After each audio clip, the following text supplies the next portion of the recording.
네, 이번에는 9단원의 2단원을 배워보도록 할 건데요. 네, 9단원의 2단원은 다국적 기업과 생산 공간의 변화라고 되어 있습니다. 네, 이번에 배우는 파트가 다국적 기업이 포인트라고 생각하시면 돼요. 일단 첫 번째부터 한번 볼게요. 자, 경제활동의 세계화 다국적 기업인데, 경제활동의 세계화라는 것은 경제 체제에는 여러 가지가 있지만 또 경제 활동에는 여러 가지가 있지만 대표적으로 뭐 생산과 소비가 되겠죠. 근데 생산과 소비를 한 국가가 하는 게 아니고 두 개 이상의 국가가 함께 하는 걸 보고 다국적 기업이라 불러요. 자, 경제 활동이 요즘 세계화가 발생하고 있는데 상품, 자본, 노동, 기술, 서비스 등이 뭘 초월해서 일어나고 있다? 국경을 초월해서 발생하고 있는 현상을 보고 경제활동의 세계화라고 불러요. 근데 이 경제활동의 세계화로 인해서 이 국가 간의 상호 무순도가 높아지고 있다? 의존도가 높아지고 있다라고 생각하시면 되겠죠. 예를 들어서 자동차를 한번 예로 들어 볼 건데, 자동차에 들어가는 뭐 여러 가지 부품이 있지만 뭐 대표적으로 타이어나 아니면 유리나 아니면 철 같은 게 있겠죠. 이런 것들이 다 다른 나라에서 가지고 오는 거지. 다른 나라에서 가지고 와서 이걸 다 조립을 하는 거예요. 그러다 보니까 하나의 자동차를 만드는데도 여러 나라의 의존도가 높아질 수밖에 없는 현상이 경제활동의 세계화라고 생각하시면 되겠습니다. 자, 이 경제활동의 세계화는 왜 발생하냐면 교통과 통신이 요즘 너무 발달했죠. 그러다 보니까 국가 간의 교류가 많아졌어요. 국가 간의 교류가 많아지다 보니까 더 적은 비용으로 더 제품을 잘 만들 수 있는 국가가 만들어서 다른 나라에 판매하게 되는 이런 현상이 발생할 수 있다는 거죠. 생산과 소비와 같은 경제활동을 전 세계를 대상으로 하고 있다가 되는 거죠. 대표적으로 유명한 프랜차이즈 음식점들 있잖아요. 그런 것들, 맥도날드나 뭐 피자헛이나 이런 것들은 전부 다 다국적 기업이라 할 수 있겠죠. 나중에 보면. 자, 그러면 이걸 바탕으로 해서 다국적 기업은 어떤 기업인가 한번 보도록 합시다. 다국적 기업으로는 세 가지의 구성 요소가 주로 포함이 되는데, 첫 번째가 본사. 회사 본사가 있는 국가를 포함해서 해외의 여러 국가의, 두 번째 판매지사. 판매지사면 판매지점이라고 생각하시면 될 것 같고요. 세 번째 생산 공장 등이 있어야 됩니다. 이런 것들이 존재하는 기업을 보고 다국적 기업이라고 부르고, 이 다국적 기업은 운영을 전 세계를 대상으로 판매하고 있습니다. 자, 우리 대표적인 뭐 회사가 애플이나 우리나라의 삼성 같은 기업들이 있죠. 애플 본사는 미국 캘리포니아에 있고 우리 삼성 본사는 서울에 있지만 삼성 공장이나 애플의 공장은 중국이나 베트남에 있죠. 그렇죠? 그리고 우리 대한민국 삼성 판매 지점도 있지만 미국에도 미국 법인 삼성이라는 회사도 있어요. 이런 걸 보고 다국적 기업이라 부르는 거죠. 굉장히 중요한 파트입니다. 자, 그럼 다국적 기업이 왜 발생을 하는가? 자, 아까 전에 봤던 경제 활동에 무슨 화가 있었고 세계화가 있었고, 자, 세계무역기구, 굉장히 중요한 기구가 나왔죠. 세계무역기구에서 이제 강조하고 있는 무역의 형태가 있어요. 그 바로 무역의 형태가 뭐냐면 국가 간의 무역 장벽을 낮게 하는 건데, 이 무역 장벽이란 건 뭐냐면 나라와 나라끼리의 무역을 할 때 세금을 매기는 거예요. 그걸 보고 뭐라 부르냐? 관세라고 부르거든요. 자, 예를 들어서 우리나라의 자동차를 100만 원이라 합시다. 자, 우리나라 자동차. 자, 근데 미국에서는 미국 차는 120만 원에 팔아요. 자, 그래서 우리가 미국에 차를 팔 거야. 자, 그럼 우리나라 차는 100만 원이니까 미국 사람들이 미국 차를 살까? 우리나라 차를 살까? 정상적이라면 우리나라 차를 사겠죠. 그래서 우리나라는 미국 차가 120만 원이니까 20만 원 더 싸게 팔면 우리가 더 잘 팔릴 수 있는 거야. 그럼 미국 사람들이 미국 회사가 망할 수 있잖아. 그래서 우리나라에 자동차 파는 회사한테 세금을 줄 수 있는 거지. 세금을 한 30만 원을 내라. 한 대 팔 때마다 30만 원을 미국에 세금을 내라 그러면 어쩔 수 없이 100만 원에 팔지 못하고 얼마에 팔아야 되겠죠? 130만 원에 팔아야 되겠죠. 이런 걸 보고 세금, 관세라고 불러. 자, 나라와 나라끼리의 관세가 있는데 그 관세를 없애주고 있는 기구가 바로 뭐다? 세계무역기구다. 이렇게 생각하시면 돼요. 그러면 세금이 없어지는 이 무역 형태를 보고 뭐라 부르냐? 바로 자유무역이라고 불러요. 그래서 세계무역기구에서는 이 자유무역을 굉장히 뭐 하고 있다? 강조하고 있다라고 생각하시면 돼요. 그래서 이거를 보고 자유무역협정이라 부르고 영어로는 FTA라고 부르고 있습니다. 그래서 현재 전 세계는 자유무역을 선호하고 있는 상황이고 그래서 국가 간의 이런 관세와 같은 무역 장벽은 점차 낮아지고 있는 상황이다라고 생각하시면 될 것 같아요.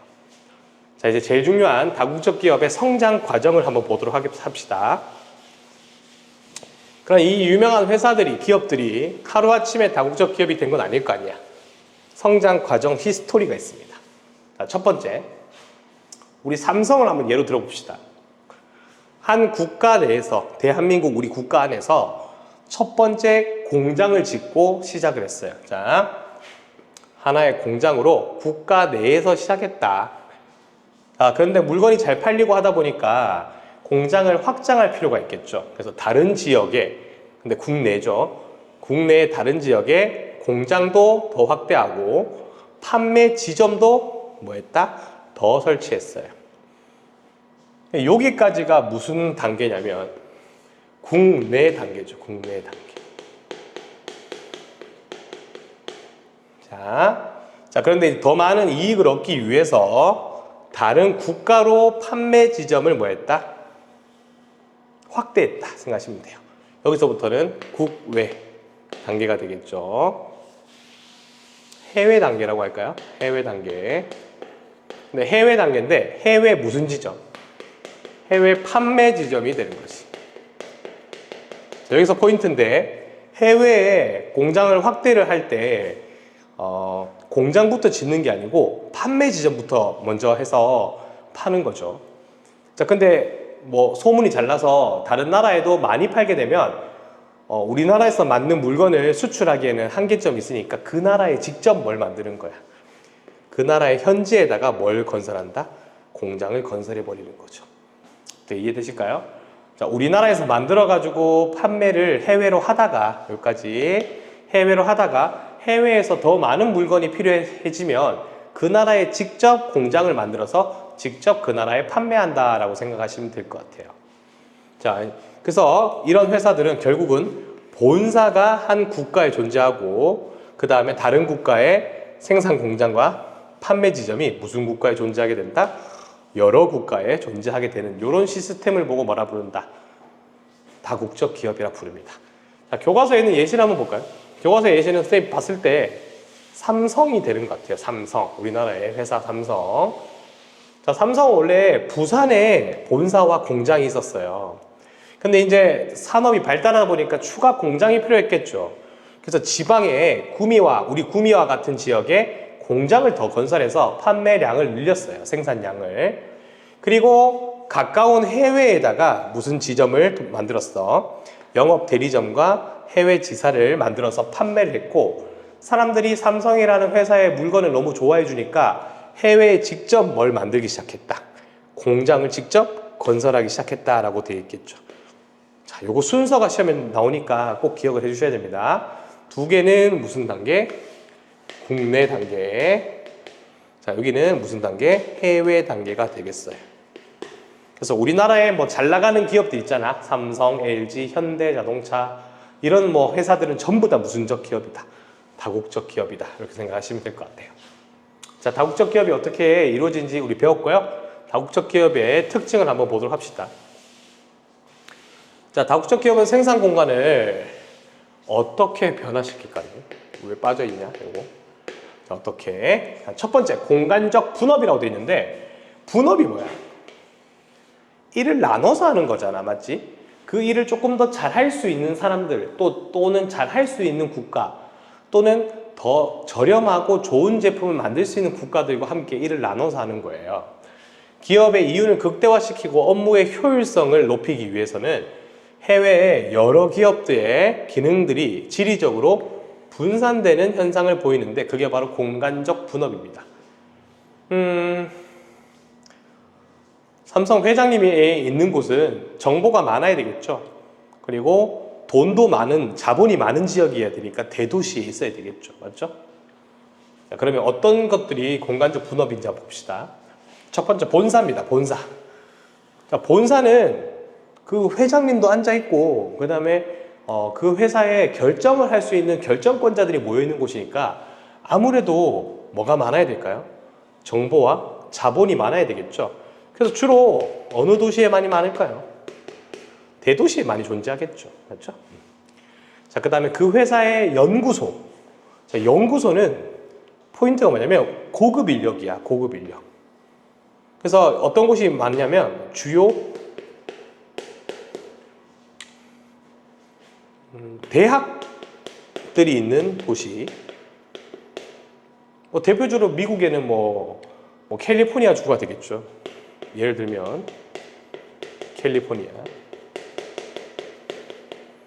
뭐 이런 곳에서 이제 제품을 연구하는 거죠. 또 자동차 회사들은 자동차로 유명한 나라가 독일이다 보니까 독일에다가 뭐도 만들고 그런 그 연구소도 만들고 하겠죠. 자, 이제 시험에 가장 많이 나오는 게 뭐냐면 공장이에요. 공장. 자, 공장은 노동자들이 많잖아. 그래서 노동자들한테 월급을 줘야 되니까 노동자들의 월급을 저렴하게 줄 수 있는 곳을 많이 원하겠죠. 그래서 첫 번째, 생산 비용을 줄이기 위해서 주로 어디에 존재하냐면 땅값과 월급이 조금밖에 안 줘도 되는 개발도상국에 주로 있다. 그래서 세계 공장이 대표적으로 어디예요? 중국이나 베트남이죠. 그래서 여러분들이 좋아하는 그 아이폰도 디자인은 어디서 하지만 캘리포니아에서 하지만 생산은 어디서 해요? 중국에서 합니다. 그래서 중국산 메이드 인 차이나 하라 하더라도 그게 중국 제품이 아니고 뭐 디자인하고 그런 연구는 전부 다 미국에서 하니까 미국 제품이 되는 거죠. 그렇게 따지면 중국 제품이 아닌 게 없어. 전부 다 중국산이야. 그렇게 보는 게 아닙니다. 아시죠? 생산만 중국에서 한다는 거예요. 자, 두 번째, 더 중요한 거. 자, 무조건 공장이 개발도상국에만 있는 게 아니야. 이게 정말 중요하거든. 수요가 많은 국가로 이전하거나 선진국이라도 그 제품을 많은 사람들이 요구하면 그 나라에 공장을 만들 수도 있고 경제 블록으로 진출하기도 한다 되어 있죠. 자, 이거는 무슨 장벽을 넘기 위해서 무역 장벽을 넘기 위해 라는 말도 돼요. 자, 무역 장벽이 아까 전에 뭐라고 했죠? 이게 관세야, 관세. 자, 미국에서 이런 일이 있었어. 지금 최근에 일어나고 있는 일이에요. 미국에다가 물건을 판매하고 싶으면 미국에서 직접 생산되는 물건만 판매할 수 있게 하겠다라고 미국에서 법을 만들어 버렸어. 그러니까 우리나라가 미국에 가장 많이 판매하는 제품이 반도체와 자동차인데 우리나라에서 생산해서 미국에다가 파는 걸 많이 해왔는데 그건 안 된다는 거야. 그래서 미국에다가 직접 뭘 지어라는 거지. 공장을 지어라는 거지. 그래서 뭐 2년 전에 우리나라 많은 그 기업들이, 회장들이 미국에 가서 미국 대통령한테 건물을 짓겠다, 뭐 이런 걸 많이 이야기를 해서 지금 막 짓고 있어요, 건물을. 그래서 공장이 반드시 개발도상국에만 있는 게 아니고 각 지역의 선진국에 수요가 많은 그런 국가들 안에도 공장을 지을 수 있다는 거야. 그걸 꼭 기억해야 돼. 관세 세금을 이겨내기 위해서도 그 나라에 공장을 짓는 경우도 있다. 그걸 꼭 기억해 주세요. 자, 그러면 이제 여기 그림을 한번 보도록 하겠습니다. 지도를. 자, 땡땡 자동차니까 뭐 어떤 자동차인지 모르겠지만 우리나라 자동차 회사인 것 같아요. 맞죠? 자, 땡땡 자동차 회사의 공장을 좀 볼까요? 자, 공장이 여기도 있고 그 다음에 멕시코에도 있죠. 맞죠? 네, 그 다음 뭐 중국에도 있고요. 네. 그 다음에 여기 보니까 뭐 아프리카에도 있네. 뭐 이런 서남아시아에도 있고 이런 러시아에도 있죠. 자, 이런 공장들이 보면 이런 주로 개발도상국에 많이 있는 게 보이죠. 개발도상국에 있어서 이쪽으로 파는 거야. 미국에 팔고, 브라질에 팔고, 중국에서 만들어서 우리나라로 가져오든지, 동남아시아로 보내든지, 러시아에서 유럽으로 보내든지, 이렇게 하고 있는 거죠. 선진국에다 직접적으로 공장을 짓는 건 너무 비싸고 힘드니까 그 주변의 개발도상국 지역으로 많이 물건을 만들어서 판매하고 있다, 이렇게 생각하시면 되겠죠. 자, 그 다음에 연구소가 한번 볼까요? 연구소. 연구소는 자동차로 유명한 도시들이 많이 있나 봐요. 독일이나 여기 보이는 뭐 일본이나 여기 보이는 인도, 미국 같은 지역에 거의 연구소가 많죠. 그러니까 이런 선진국에 아주 우수한 인력이 분포하는 지역에 연구소가 많이 있다, 이렇게 생각하시면 되겠습니다. 자,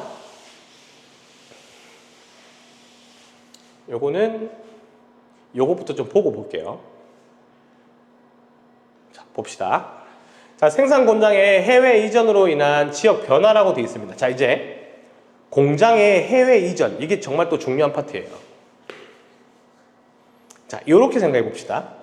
우리나라에 다국적 기업의 어떤 공장이 있었어. 특히 구미에 있었는데 그 구미에 있던 공장이 다른 지역으로 이동했을 때 어떤 변화가 있을지를 한번 볼게요. 자, 다국적 기업의 생산 공장이 있던 기존 지역의 변화라고 되어 있는데, 자, 이 기업이 다른 지역으로 이동하게 되면 그 이동해버리고 남은 지역은 공장이 이제 비어버리겠죠. 그래서 산업 공동화 현상이 발생할 수 있다 되겠죠. 이 산업 공동화 현상이 뭘까? 공장이 비어버린 현상이거든요.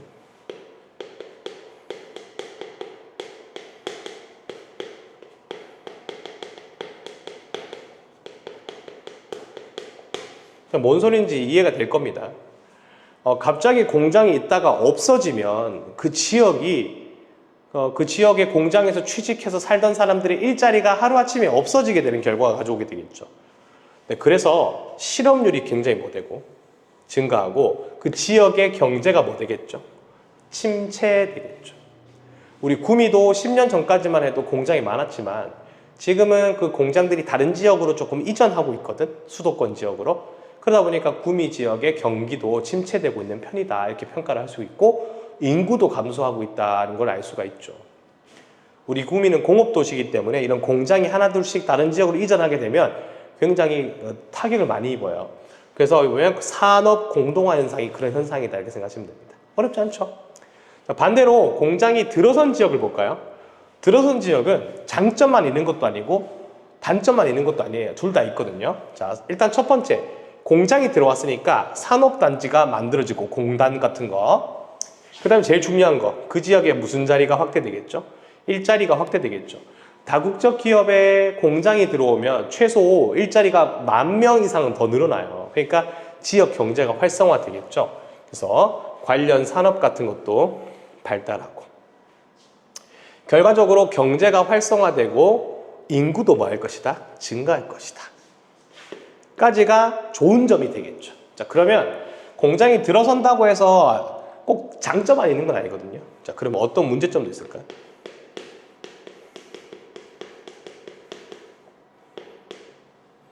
자, 이렇게 돼버리면 문제점이 어떤 게 있냐면, 어쨌든 생산 공장에서 생산하잖아요. 네. 생산 공장의 이익이 다국적 기업의 본사로 흘러 들어간다.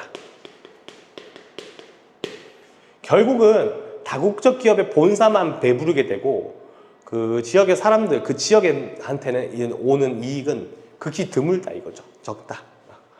두 번째 단점은 뭐가 있냐면,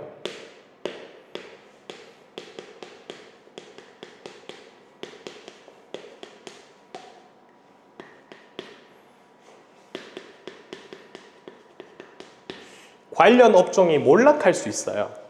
예를 들어서 대기업의 공장이 들어오게 되면 그 대기업의 제품들이 더 저렴하게 그 지역에 판매가 되겠죠. 그러면 같은 회사, 같은 뭐 업종으로 대결하고 있던 중소기업의 제품들은 사람들이 많이 안 사겠죠. 뭐 대표적으로 만약에 스타벅스 공장이 우리 구미에 들어왔다 생각해 보세요. 그럼 그 스타벅스 공장에서 만드는 커피 원두를 가지고 주변에 스타벅스가 조금씩 생기겠죠.